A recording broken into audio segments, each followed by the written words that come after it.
नमस्कार दोस्तों, ओम शांति। आज की कहानी हमारे हिंदू धर्म के प्राचीन किंवदंती के बारे में है। कहानी का शीर्ष है शेष नाग, भूकंप उत्पन्न करने वाला नाग, रहस्यमयी नाग का अनावरण, शेष नाग की भूकंप और ब्रह्मांडीय संतुलन में भूमिका। हिंदू पौराणिक कथाओं में शेष नाग, जिसे अनंत या आदिशेष के नाम से भी जाना जाता है, को अत्यधिक सम्मान और महत्व प्राप्त है। अक्सर कई सिरों वाले एक विशाल सर्प के रूप में चित्रित किया गया। शेषनाग विभिन्न हिंदू ग्रंथों और परंपराओं में एक महत्वपूर्ण भूमिका निभाते हैं। यह दिव्य सर्प न केवल ब्रह्मांडीय संतुलन और स्थिरता का प्रतीक है, बल्कि इसे भूकंप उत्पन्न करने वाला एक तत्व भी माना जाता है। इस लेख में शेषनाग, भूकंप उत्पन्न करने वाले नाग के मिथकों, कथाओं और सांस्कृतिक महत्व की चर्चा की गई है। शेष नाग को सभी नागों, सर्प देवताओं का राजा माना जाता है और इन्हें सबसे शक्तिशाली नागों में से एक माना जाता है। शेष का अर्थ अवशेष या शेष है, जो यह संकेत देता है कि ब्रह्मांड के विनाश के बाद भी शेष नाग जीवित रहेंगे। हिंदू ब्रह्मांड विज्ञान के अनुसार शेष नाग समुद्र मंथन से उत्पन्न हुए थे, जो विभिन्न दिव्य प्राणियों और खजानों का स्रोत था। विभिन्न ग्रंथों में शेष नाग को कई सिरों के साथ चित्रित किया गया है, जो सामान्यतः 5 या 7 होते हैं, लेकिन कभी-कभी हजारों की संख्या में भी होते हैं।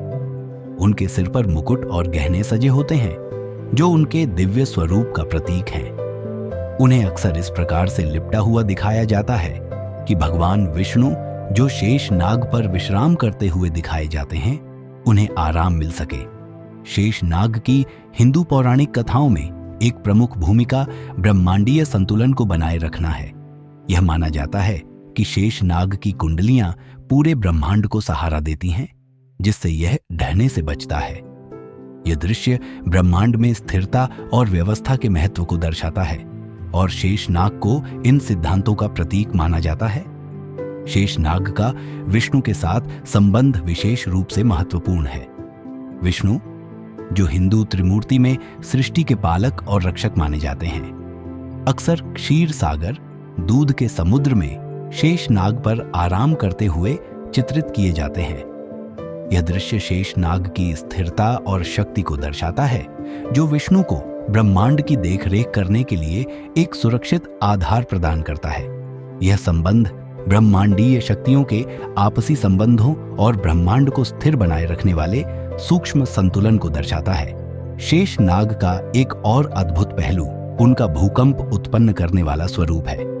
हिंदू पौराणिक कथाओं के अनुसार जब शेष नाग हिलते या स्थान बदलते हैं, तो भूकंप आता है। ये मान्यता इस विचार पर आधारित है कि शेष नाग अपने फनों पर पृथ्वी का समर्थन करते हैं और उनकी किसी भी प्रकार की गति से धरती पर कंपन उत्पन्न होता है।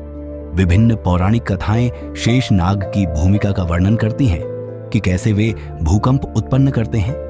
एक प्रसिद्ध कहानी में देवताओं और असुरों के बीच युद्ध का वर्णन है, जिसमें शेष नाग की गतिविधियों के कारण धरती पर बड़े भूकंप आए।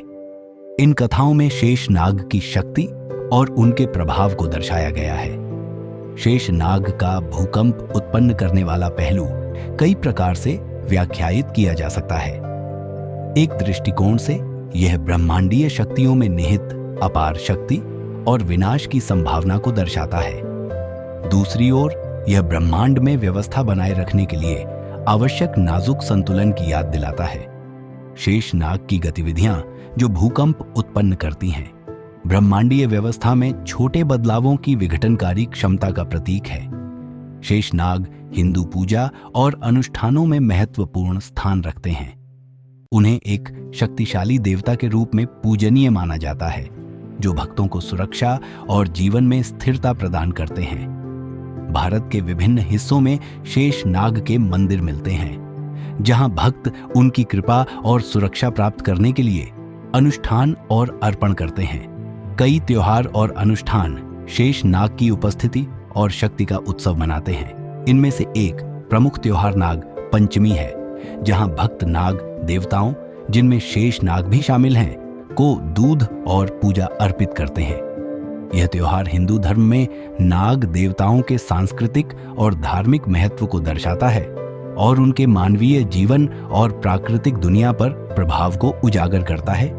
शेषनाग, जो भूकंप उत्पन्न करने वाले नाग के रूप में जाने जाते हैं, हिंदू पौराणिक कथाओं में एक अद्वितीय और महत्वपूर्ण व्यक्तित्व है।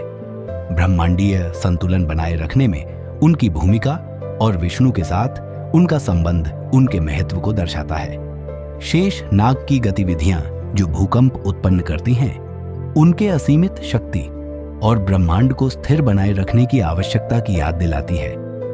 अनुष्ठानों और त्योहारों के माध्यम से भक्त आज भी शेष नाग की पूजा करते हैं, उनकी कृपा और सुरक्षा की कामना करते हैं ताकि उनके जीवन में स्थिरता और संतुलन बना रहे। आशा है कि आपको आज की ये कहानी बेहद पसंद आई। हमारे चैनल पर बने रहने के लिए धन्यवाद। चैनल को लाइक और सब्सक्राइब करना ना भूलें। फिर मिलते हैं। ओम शांति।